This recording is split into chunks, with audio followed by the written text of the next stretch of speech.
Preston, and there is a new important law in Illinois now that all of you should know about. It's called the Holocaust Education Law, and it mandates for the first time ever in any state that elementary and high schools throughout Illinois require as a condition of graduation a unit of instruction studying the events of the Holocaust. It's landmark legislation. There is no other state that has it. Today we're going to talk to the Illinois state legislator who fought for 2 years to pass that law, and also to the executive director of an organization that is very interested in seeing that law passed. He himself is a Holocaust survivor. So please welcome Lee Preston and Frank Isaacs. Lee has been a state legislator for 10 years. He's a member of the Holocaust Memorial Foundation of Illinois and vice president of the National Council of Jewish Legislators. And I will also say Lee is my brother-in-law. Yes. So welcome, Lee. And Frank Isaacs is executive director of the Zionist Organization of Chicago and board member of the Metropolitan Chicago Holocaust Survivors. So welcome to you both. Landmark legislation, we're proud. But Lee, tell us how you personally became aware of the need for this kind of law.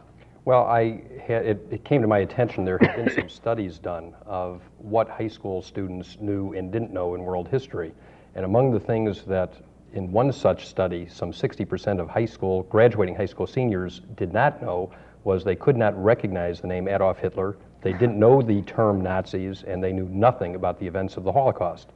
And not only could they not place where Adolf Hitler ought to be placed in history, but they had never heard of the name at all. That gave me, of course, great concern when I saw that study, to say the least. And I looked into it, and I saw indeed through other studies that there was very little education about the events of World War II or what precipitated World War II. And it came to, I got the idea to introduce legislation really through a suggestion from a Mitchell Vogel, who is a president of a University Professionals Association, who met with me and suggested that we put together legislation to require elementary and high schools to teach about the Holocaust. Frank, when you heard that this legislation was in the works, what was your reaction? We were very encouraged because throughout the years we advocated that there should be a legislation of such nature. We advocated that the Holocaust should be taught in high schools, in universities. But you've been advocating this for years and years? Correct. And falling on deaf ears? We met various difficulties. One of them was that very few people knew what really the Holocaust was. There was a tendency to put this in the category of man's inhumanity against man. And there was a tendency to include it in the history of World War II as a paragraph, or totally omitting it. There was a resistance from the American-German community that this is defamation of their name. So we ran into many, many obstacles that when the first negotiations with the Board of Education took place a number of years ago. Those were some of the problems. What were some of the obstacles that you ran into in the legislature? Well, there was a philosophical problem of the legislature not mandating that the schools teach something without giving the schools the money to use to develop a curriculum. I argued that there was no need for any funding because already history teachers are well prepared to right now teach about the events of World War II, and you can't teach about World War II unless you teach about the precipitation that the Holocaust had for that war. But they were teaching about World War II. Well, no, they really were not. In many schools, they never get beyond the Civil War by the time a student graduates from high school. I know it sounds astounding, but indeed that is the case. They don't learn about World War I in many high schools. They don't learn about World War II, and consequently, of course, they don't know anything about the Nazi atrocities that took place during World War II. And what does the bill actually require of a school? How much Holocaust education? The bill does not, the law does not require, they leave it up to the individual school board. What is required is that every elementary school and every high school in Illinois must, as a condition of graduation, give a unit of instruction on the events taking place between 1933 and 1945, commonly known as the Holocaust.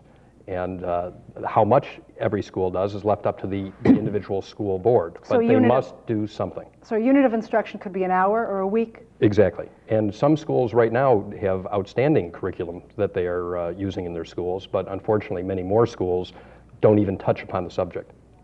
Did you hear from, Frank mentioned some of the opposition that he had, for instance, the German community that didn't want to revive these memories.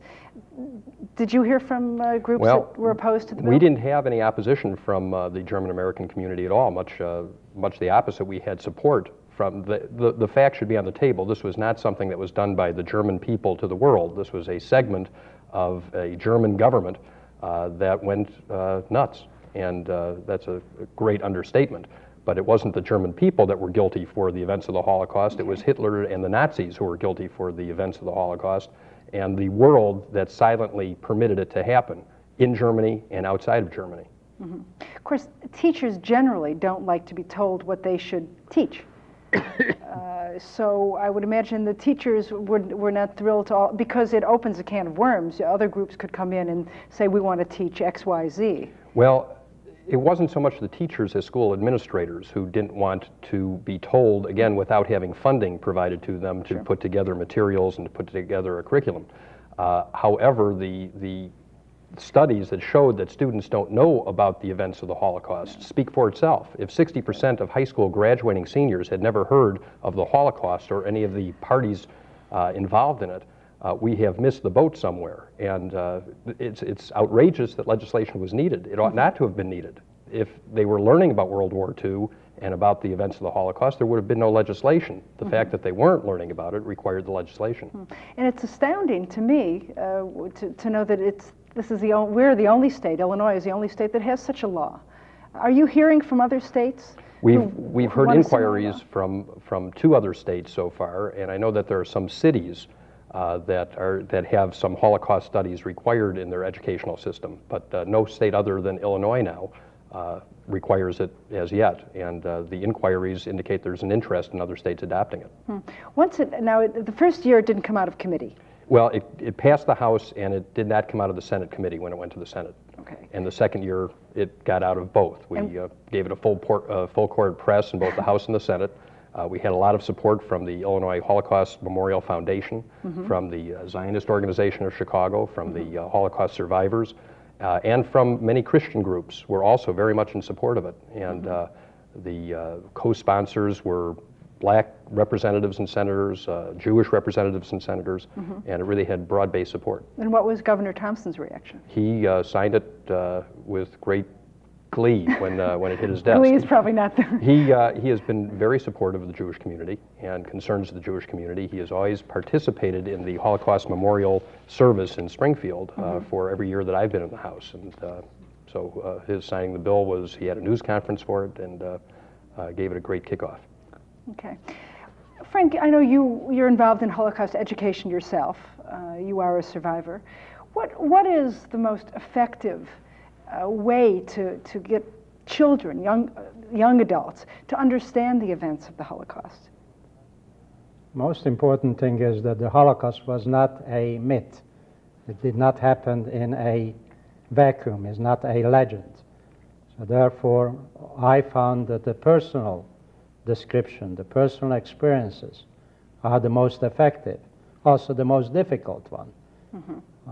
Because for a Holocaust survivor to tell what happened to him, what happened to his family, the destruction of the communities, is a very traumatic experience. So the first few years after the Holocaust, most of the survivors were silent, were withdrawn.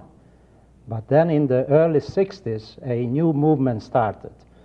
And now, more and more books are appearing, more and more memoirs, more and more universities are teaching the Holocaust as a course, as a seminar. We are taking public school teachers to Israel for training to teach the Holocaust.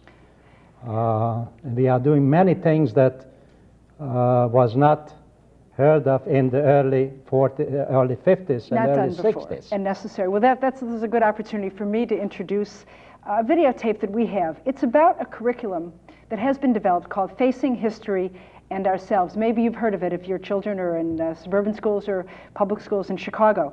It was developed by two eighth grade teachers in Brookline, Massachusetts.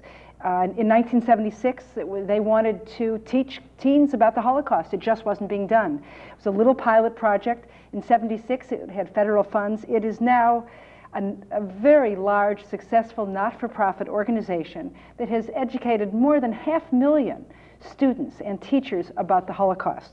Over 30,000 educators from 46 states and around Canada and the world have gone through the Facing History and Ourselves workshops. This videotape will take you into the classroom. You'll meet some of those students, some of the teachers, see how learning about genocide, racism, the Holocaust has had very profound effect on their lives. So let's take a look at it now.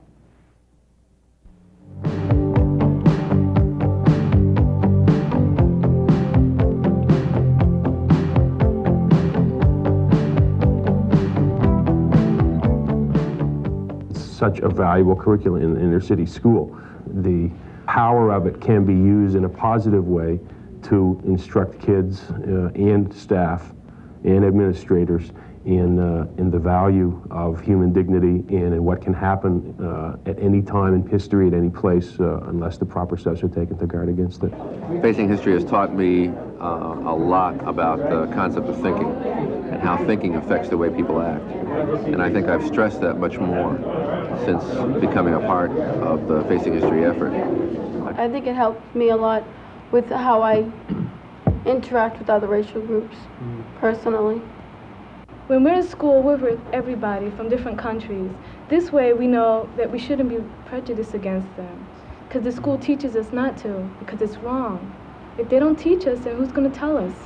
One of the things that has come out from teaching the course over the last couple of years is students saying that as a result of the course, they notice racism a lot more, not just in school, but in the wider community. They're much more aware. They are pulled into the curriculum, and because of that, they'll do things like write more in their journals. They will think more about the material if they're going to have a test. They will participate in classroom discussion. So I see the curriculum really as a way to develop critical thinking in a painless way, because they want to do it. They're not forced to do it. Until we begin to discuss these issues, okay, and put it on the table, then we're never going to grow, and we'll never have greater understanding, and we won't reduce the inhumanity to man. Buchenwald was a concentration camp. I had no idea of what kind of camp this was. I thought it might have been a prisoner of war camp where they kept soldiers who were captured. But on this day in 1945, I was to discover what human suffering was all about. I was going to take off the blinders that caused me to have tunnel vision. I was going to be able to see clearly that yes, I suffered and I was hurting because I was black in a white society, but I also began to understand that suffering is universal. It's not just relegated to me and mine. It touches us all. And so I walked through the gates of Buchenwald, and I saw the dead and the dying. 30 or 40 years from now, most of us survivors will be dead. And anybody can write anything they want about the Holocaust, denying it left and right. We won't be here to tell them they're liars. We went through it. We barely escaped it. People who are denying it, they call themselves revisionists. Those revisionists are mostly PhDs and professors. And they write books and magazine articles denying the Holocaust. They're making a mockery of the 6 million Jews, including 1.5 million children your age. Well, they said that people who were not true Germans, then their measurements would not be proper. It proved, they made it into a science, and they said, if the numbers do not match, then obviously you're not a true German, and obviously do not have the right to live freely in Germany. People who were deaf and people who were blind, they said, how shall I say it? It was like an operation. They had an operation, and then it meant that they couldn't have any children. You know why? Because the Germans were afraid that they would have deaf children or blind children. Didn't matter if you were deaf, then it meant to them, it meant that you were not really healthy. They didn't need you. They didn't need you, so they sent you away. He hit you with what? They had this long sticks. They are wooden sticks. Which were used for? They was hitting children usually when they was punished. Most of them was hit on the hand like that. But he hit me on my... Something happened in the world, and we were being treated like the Jews. Would it make a difference knowing what we know now happened then? People are teaching us about the Armenians. Back then, they didn't teach them about the Armenians. To this day, the Turks still deny it. I know. We're just starting to research it now, like 100 years later. I know. It wasn't even talked about, 40 years ago. My grandfather was telling me that, like, his father and all his brothers and sisters got killed. I was just talking to him, like, a week ago, and he was telling me, I told him about the class. He said that they all got killed. And during the last 5 years, Klan membership has nearly doubled. There are now an estimated 10,000 active Klan members in 22 states. Behold the fiery cross, still brilliant. The Klan recruits not only adults, but teenagers as well. At a rally like this one, 15% of the people attending are likely to be teens. It shall burn bright as morning for all decades to be. Attention. Salute. Pledge. You're listening to the pledge of the Klan Youth Corps, a special division of the Klan for young people aged 10 to 17. These kids don't wear the white robes of the adult Klansmen, but their beliefs are the same. I think for me as a teacher, the Facing History curriculum and staff and organization is the single most important thing that's happened to me in my teaching career. There's people that are willing to do research for you about the kinds of issues you want to begin teaching. There's people that are willing to discuss with you. There's books that are available. I mean, that may sound like, just a little thing, but for us, there's no budget to buy books. I mean, we wouldn't be able to have this curriculum if Facing History wasn't established and didn't have some kind of funding to work with us. I did feel very burned out as a teacher. I didn't think at that point, I didn't think there was a way to reach kids effectively. And after spending a week at Facing History at the week-long workshop, I knew that this would work. Just a great curriculum. And the teacher training component, I think, is very good. Mostly because it's backed up with support. It's not a one-shot deal. It's not a come take a course and after this course go use it or whatever. There's a continual support there. There are materials, there are people, there are resources to bring into the classroom. There is a passion about what we are studying. There is a real urgency that what we are looking at is important and makes a difference in the kids' lives, in my life. I think that this kind of unit definitely should be taught because if we don't examine history, then there's a good chance that it could happen again. Before this unit, I might have just said, I'll just sit here and I'm not going to get involved because it could be too dangerous. But now I think I might get involved because I realize what it could turn into. It's strange and it's terrible the way some people are treated because they are different. After this, I try not to judge people on first impressions or how they look or where they come from. It just changes your attitude towards people who you don't know. We have to remember that that's the connection, that we all still people. My eyes may be different, my nose may be different, my mouth may be different, but the heart is the same, the soul is the same, the feeling is the same. I think you can see from that, from these people speaking from their hearts, how important it is that this kind of information be brought into the classrooms. I know the testimony of Bass, of Leon Bass, I think is his name, the black man who was a camp liberator, I know moved you personally.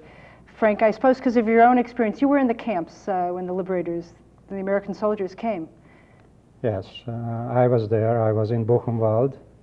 I was in Auschwitz. I was in Theresienstadt. And the liberation was a miracle, almost like angels coming from sky because we didn't believe that we will survive.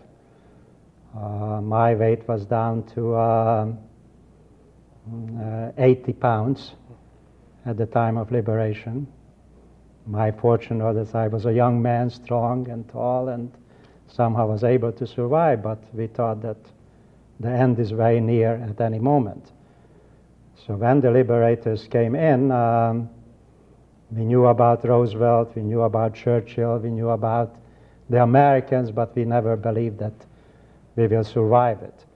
So for us it was almost a miracle. And then the experiences that we shared, see, the Holocaust is of such magnitude that those who did not witness it, those who did not see it, it is very difficult to describe it, because man committed such an inhumanity. Man became such a beast that the suffering and the loss in the nature of mankind. I was a student, I was the only student because of anti-Semitism in Budapest in 1944. The Nazis were already in. And my background was a liberal background, as a liberal human being. And we just could not imagine that there can be another person who will kill us only because we are Jews. So all these experiences must be shared. And we are now the last generation. That's why this legislation is so important. After us, we don't know what will happen. Who will tell the story? We are the last witnesses. And we are very, very thankful to Lee and all those who worked for this legislature, because we made a vow, most of the survivors, in some form of a dream or other way, that the memory of our parents, my mother was killed in the Holocaust, a young woman of 45 years old, that we will fight until the end of the life that this memory will not be erased. So the Zionist Organization of Chicago would, obviously one of many groups who supported the Zionist Organization of Chicago was in the forefront, because Zionism means really saving the Jewish people. That is the true meaning of Zionism. And we established, in honor of Lee, a youth center. We have a building here in Chicago which is called the Zionist House on the north side of Chicago, which will be a center for youth, young adults, and others who can come in. We will have a research library, we will have archives, and we will be honored, leave it the highest award that we can give, a Maccabean Award of the organization, and the establishment of these youth activities. So it will be a permanent memorial and tribute to Lee and to the legislators, and we will be in the forefront of this undertaking. Even if I wasn't related, I'd be proud. Lee, how will they determine what is taught? Who is that ultimately up to? The legislation leaves the content up to the individual school board. The law requires that schools do something, both in high school and in elementary school. You must do something on the Holocaust. And the hope is that a school district that has a very good program and a very good curriculum will have that curriculum copied by an adjacent school district, so that it will spread throughout the state of Illinois. The Illinois Holocaust Memorial Foundation has a wealth of materials that are available. Dr. Leon Stein at Roosevelt University put together all sorts of materials with the Holocaust Memorial Foundation, and they're anxious to have schools come and participate and to partake of whatever they can give them. Does something like this have to be monitored to see if schools are complying, or is the assumption that everyone will comply? No, I make no assumption. Yes, it has to be monitored. We certainly will be looking to see what schools are doing to make sure that they are doing what the intent of the law was, and that's to have students graduating from elementary and high school with some knowledge of the events that Frank was talking about. so that we don't have a generation following our generation that will never have heard of the events of the Holocaust and will not be aware or alert to things that take place in society that might warn us of another one to come. You know, there's another situation developing that I think some people aren't aware of. We've spoken of many times. We've mentioned on the show before, but we should bring it up again, which is the decreasing number of Jews in public office, holding public office in this state, in this country, but certainly in this state. Those are scary statistics to me. Well, it certainly is scary. When I first came to government in 1979, to the House of Representatives, there were 10 members of the Jewish community in the House. I made a minion in the House. Today there are 4. When I first came to government in '79, there was a member of the Jewish community on the Illinois Supreme Court. Today there is none. There was a member of the Jewish community on the Cook County Board. Today there is none. There was a member of the Jewish community in the executive branch of Cook County government, Sheriff Elrod. Today there is none. And there are no Jews in House leadership and Senate leadership. There simply are virtually no Jews in public office in the state of Illinois and in the county of Cook. And Cook County has one of the largest Jewish populations of any county in the United States. So why is this happening? Well, if I have to assign blame to it, I have to look at us. I think the organized Jewish community, the Jewish community at large, simply hasn't put on its agenda list a high priority to electing members of its community to office. And I have to be very honest and tell you that were it not for the now 7 Jews total in the House and Senate in Illinois out of 177 members, the Holocaust education law never would have come into being, because it takes a special sensitivity to the unique attributes of the Jewish community to be able to take its concerns to the legislature and look out for the Jewish community's concerns. So the Jewish community at large should be concerned. Who is going to be there protecting Israel in the Congress of the United States in years to come if you don't have a layer of Jewish office holders to take a step forward and to move into congressional seats?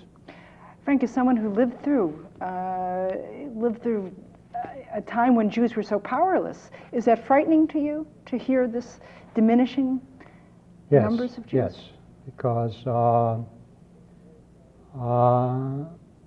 there is